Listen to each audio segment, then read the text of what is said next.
leverage they have in the key battle in Donbass.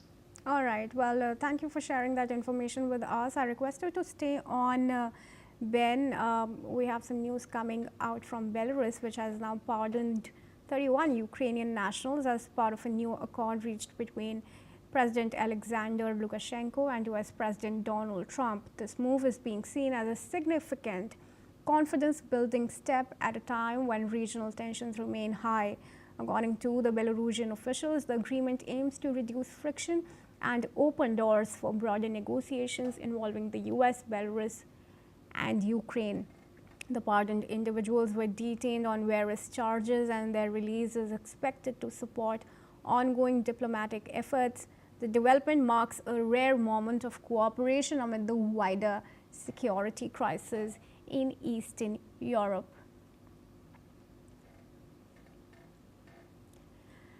And I welcome back Ben Aries as well as Gilbert Doctorow into the discussion. And I want to go first to Ben.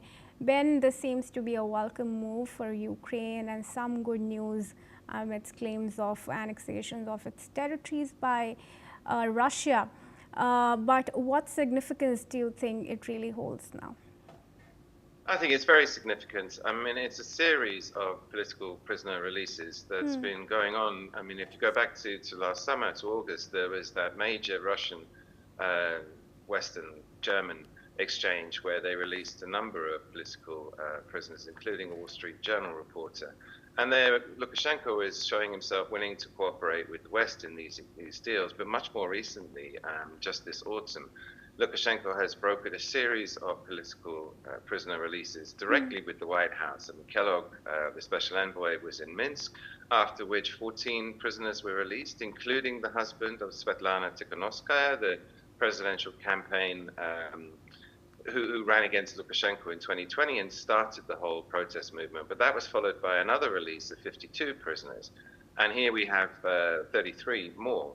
And what's going on behind this is Lukashenko is reaching out to the West, particularly to Donald Trump, who he has a relationship with. I mean, Trump has rung him directly and called him a great leader, despite his dictatorial past. And what Lukashenko is looking for is some leverage, because he's now become entirely dependent on the Kremlin, entirely dependent on Putin. And by improving his relationships with the West, it gives him some leverage in conversations with Putin, and who's supplying him gas, oil, food, everything he needs. And he's been in a very uncomfortable position. So this now, he's reaching out to the Ukrainians and trying to, improve his relationships with the West, simply to give himself some diplomatic leverage in his conversations with Putin. Sure. I also want to go to Mr. Doctorow now on this. What's your opinion on the latest release of war criminals by Lukashenko? What do you think is the Russian stance going to be here? Well, I just agree with my colleague as to where the initiative and what the driving force is behind this release.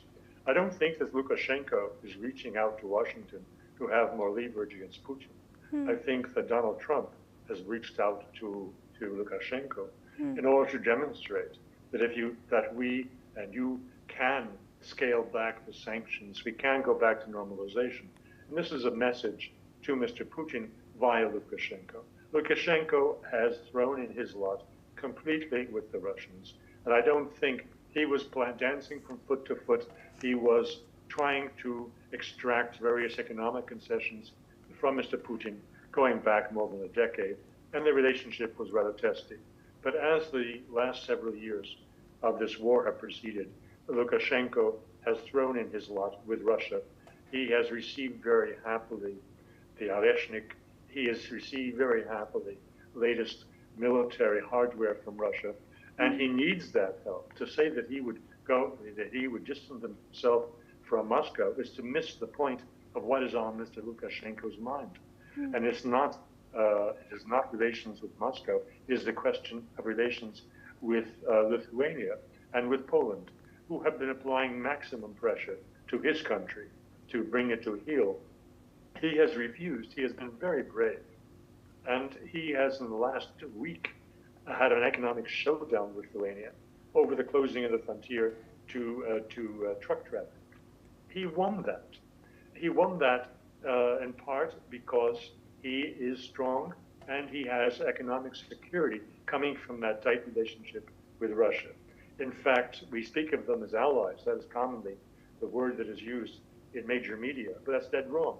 That is, they are a confederated single state. Belarus and Russia are a confederated single state. Therefore, the notion of leverage against Moscow and by way of agreements with Trump in Washington is missing that point. Sure. Well, I thank you for sharing your opinion with us here on NewsX World. Gilbert Doctor out there, but I request you to stay on with us, Ben, as I come back to you.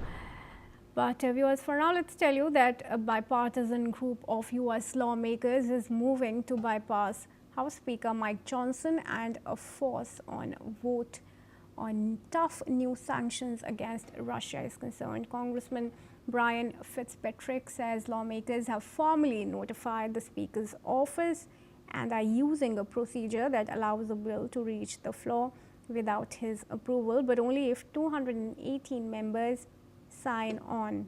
The group wants the vote immediately after the Thanksgiving recess, and members from both parties say they're ready to support the move. Speaker Johnson has suggested the Senate should vote first, but the Senate's own sanctions bill has stalled. The proposed legislation would hit Russia and its trading partners with sweeping secondary sanctions, including tariffs of up to 500% on countries that buy Russian oil, gas, uranium, and other goods. President Trump says he supports the measure and would sign it. The Kremlin has warned it would react extremely negatively if the bill becomes law. And I want to go back to Ben Eris joining us live from Berlin. Ben, how do you see Russia reacting or retaliating if those sanctions are passed? This has come up before. This is actually a bill that was a bipartisan bill that was spearheaded by Lindsey Graham. And they've been threatening 500% tariffs on specifically Russia's partners. So this is actually aimed at Russia itself. It's aimed at India and China as a way to get them to stop importing Russian oil. And when the EU banned the imports of Russian oil, the entire export of Russian oil switched from east to west, and it's all going to Asia and kept Russia in the game. It's earning some $200 billion a year from this business. And Russia would take very badly to this, but more importantly, India and China will also take badly to this, that they're being penalized for somebody else's war, and they're not happy about it. So Trump himself has actually downplayed this. He backed away from it, although verbally he supported it, and he came out with his own threat of 100% tariffs on the same business partners. But then that was supposed to go into effect on August 15th, and what happened then was that Putin and Trump met in Alaska on that day, and the sanctions were suspended. But this revival of the Lindsey Graham sanctions idea comes in the context of this peace proposal that came out of the White House in Russia, the Vitkov-Dmitriev peace proposal, 28-point plan. And what we're seeing is that Trump is very keen to bring this war to an end. So he's offered this peace plan. It contains some significant concessions in terms of Kremlin is no longer asking for de jure recognition of its sovereignty over the occupied territories, but just de facto, which technically would leave them as Ukraine's sovereign territory, and giving up territories being a red line for Zelensky. But more importantly, the White House is now providing, come with a stick in order to make this happen, because Zelensky's shown himself to be reluctant to accept this deal. And not only has Lindsey Graham tariffs come up as pressure on the Kremlin to accept this deal under the threat if he fails, then these sanctions will come. But also, yesterday, the White House said that they will cut Ukraine off from all its weapons and intelligence support if Zelensky doesn't accept this deal. This is like a big blow. Ukraine is entirely dependent on US air defense missiles and also the intelligence. Without the intelligence, its position on the battlefield is seriously denigrated. And so what you're seeing is the White House sticking carrots, good deals, some decent concessions, and at the same time, the stick is, sanctions on Russia, cutting Ukraine off from the intelligence, as Trump is trying to push through a preliminary agreement of this deal before Thanksgiving, which is next Thursday.